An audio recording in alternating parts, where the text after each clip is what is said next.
మీ business ఏదైనా మీ ఊర్లో promotion చేయాలంటే అది సుమన్ టీవీతోనే సాధ్యం. ఇప్పుడే సంప్రదించండి.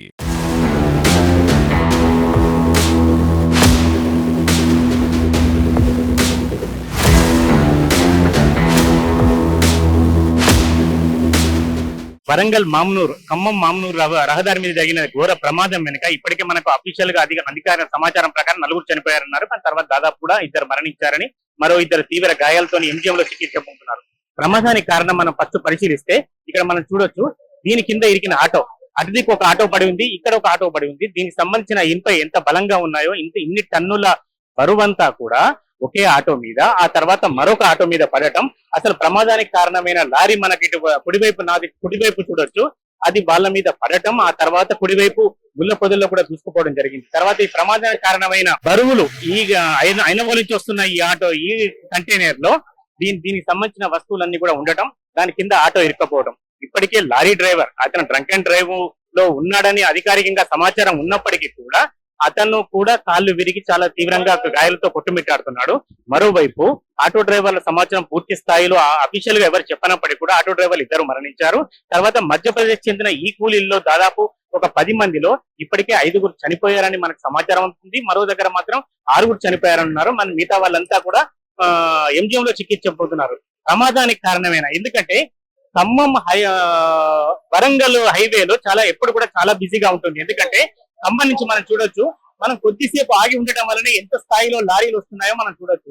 ఎప్పటికప్పుడు ప్రమాదానికి కారణమైతేనే కూడా కంటిన్యూగా లారీలు కూడా వెళ్తున్నాయి. ఇటువంటి పరిస్థితులలో చాలా మంది అనేది కూడా అసలు ఎక్కడ కూడా హైవేకి సంబంధించిన ప్రమాద సూచికలు కూడా లేవు.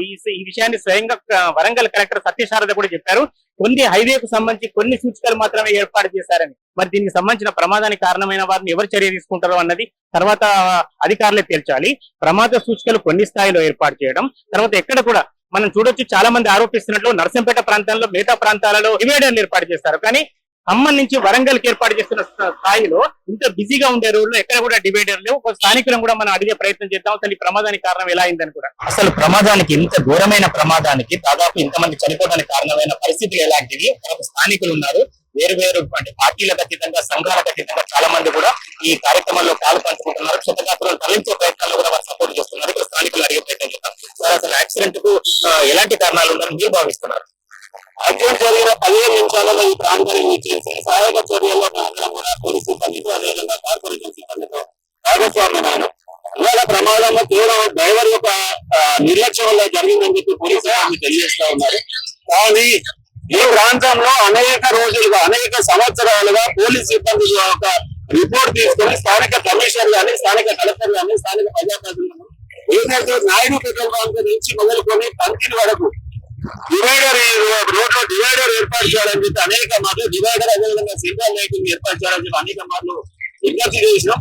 ఈ ప్రాంతంలో దాదాపు ప్రతి నెల 2 నుంచి 4 యాక్సిడెంట్లు జరిగి అనేక మంది ప్రాణాలు పొందుతాం. అందరం కూడా స్థానికులుగా మాకందరికీ కూడా మా దృష్టికి వస్తా ఉన్నారు. ఆ క్రమంలో అనేక సార్లు డివైడర్ ఏర్పాటు చేయాలని చెప్పి తెలియజేస్తా ఉన్నాం. నేషనల్ గా ఈ ప్రాంతాన్ని బ్లాక్ స్పాట్ గా నిర్ణయించడం చెప్పి కలెక్టర్ గారు ఇందాక చెప్తా ఉన్నారు. మరి బ్లాక్ స్పాట్ గా నిర్ణయించిన కలెక్టర్ గారు స్థానిక నేషనల్ హైవే సిబ్బంది కానీ, కార్పొరేషన్ కానీ సేఫ్టీ మీద, ప్రమాదాలు జరగకుండా సేఫ్టీ మీద తీసుకోవాల్సిన బాధ్యత విస్మరించిన కారణంగానే ఇట్లాంటి ప్రమాదాలు పునరావృతం అవుతా ఉన్నాయి. ఇప్పటికైనా అధికార యంత్రాంగం స్పందించి ఈ ప్రాంతం నుంచి నాయుడు పెట్రోల్ బంక్ ఆటోమేటిక్ నుంచి పంచిన వరకు సెంట్రల్ లైటింగ్, అదేవిధంగా డివైడర్ ఏర్పాటు చేస్తే మాత్రమే ఈ ప్రమాదాలను అరికట్టే అవకాశం ఉంటుందని చెప్పి తెలియదు. మీరు లోకల్ వ్యక్తి, ఇంతకు ముందు ఎలాంటి ప్రమాదాలు జరిగాయి? ఈ మధ్య అనేక ప్రమాదాలు ప్రతి నెల 2 నుంచి, మీరు ప్రతి నెలలో ఏదో ఒక ఆదివారం మా కట్ట దగ్గర ప్రమాదం చూసినాం. లారీ పొలతబడ్డ చూసినాం, లారీ బస్సు ఢీకొన్నది చూసినాం. అనేక మామూలు ప్రాంతంలో స్కూటర్ మీద వస్తా ఉంటే లారీ వెనక నుంచి కొట్టుకునేది చూసినాం.